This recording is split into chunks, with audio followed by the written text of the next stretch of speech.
Hingga hari ke-18, sejumlah desa di Kecamatan Tuka masih terisolasi lantaran masih terputusnya akses jalan dan masih adanya genangan air yang cukup tinggi. Salah satunya adalah Desa Hutana Bolon. Tim liputan CNN Indonesia pun berhasil mengakses desa ini dengan jalan yang masih tergenang air dan berarus deras. Berikut perjalanannya.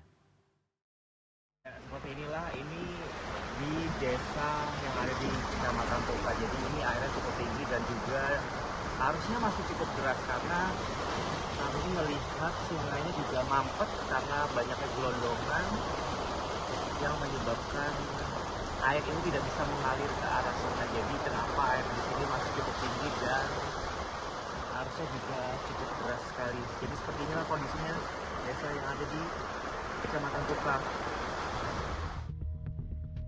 Setelah kami berhasil menembus genangan air yang cukup tinggi dan berarus deras, kami pun akhirnya sampai di Desa Hutana Bolon yang hingga saat ini masih terisolasi. Suasana yang cukup memprihatinkan pun kami saksikan, lantaran banyaknya rumah yang tertimbun sisa-sisa lumpur. Bahkan beberapa di antaranya hancur tak bersisa.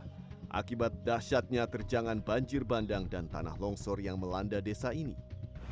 Saya tidak bisa membayangkan pada waktu terjadi banjir bandang bagaimana mencekamnya karena jalan yang saya pijak saat ini dulunya adalah jalan aspal. Ini beralih fungsi menjadi sungai.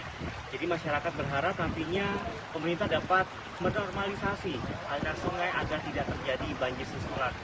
Inilah realita betapa besarnya banjir bandang yang menimpa Kecamatan Tuka di Desa Hutana Bolon. Sementara itu melalui pantauan udara, juga nampak masih ada beberapa desa lainnya yang masih terisolasi. Bahkan beberapa warga masih memilih bertahan.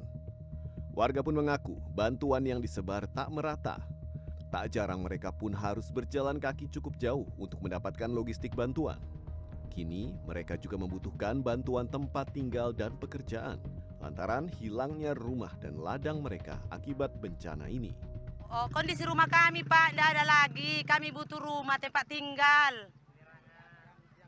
Yang layak dipakai lah, Pak. Ya, biar ada tempat tinggal kami, Pak. Kami ngungsi sekarang sama di pengungsian lah di sana. Kayak gitulah, Pak, ya. Mohon, Pak, iya, tempat tinggal kami. Mohon perhatiannya, Pak, sama kami. Cuma itu, Pak, tempat tinggal. Makanan kami. Sekedar itulah Pak bantuan.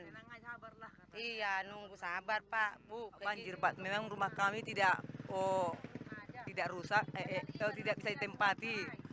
Dalamnya lumpur 1 meter.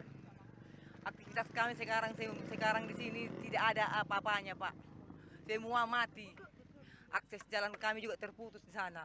Jadi kalaupun kami nanti di sini anak-anak kami sekolah terhalang. Tidak ada yang bisa bersekolah, semua tempat tinggalnya ada yang hilang, ada yang kena banjir, ada sama sekali, ada juga masyarakat kami yang belum ketemu Pak. Jadi kami mengharapkan bantuan pemerintah itu seperti alat berat, supaya alih fungsi sungai kami ini kembali ke tempat semula. Hingga hari ke-18 diperkirakan masih ada korban yang masih dinyatakan hilang di Kecamatan Tuka. 1 ekskavator diterjunkan untuk melakukan proses evakuasi dan membersihkan sisa-sisa material yang terbawa banjir dan tanah longsor.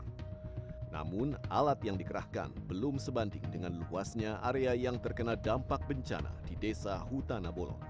Adi Dwinanda, Evan Askam, Tapanuli Tengah, Sumatera Utara.